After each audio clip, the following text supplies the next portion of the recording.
সরকার বাংলাদেশের রাজনৈতিক দল, শিক্ষার্থী, শ্রেণী পেশার মানুষ তাদের সমর্থন রয়েছে। এই সরকারকে আমরা সমর্থন দিয়ে গণতান্ত্রিক ভিত্তির উপর রাখবো।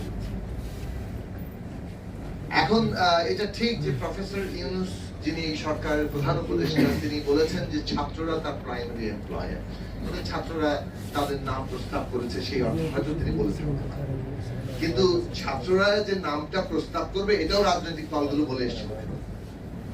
রাজনৈতিক দলগুলো এই কথাটা সেনাপ্রধান, রাষ্ট্রপতি ওইখানে যে আলোচনা হয়েছে সেখানে পরিষ্কার করে বলা হয়েছিল যে ছাত্রদের একটা অগ্রণী ভূমিকার জায়গা আছে এবং সেই অগ্রণী ভূমিকার জায়গা থেকেই ছাত্ররা যে প্রস্তাব দিবে সেটাকে অগ্রাধিকার নিয়েই আপনারা করেন, এরপরে রাজনৈতিক দলগুলো মতামত দেবে। এই আলোচনাটা সেখানে প্রাথমিকভাবে হয়েছে। সেই আলোচনার দিক থেকে হয়তো বলতে পারেন, কিন্তু মনে রাখা দরকার এই সরকার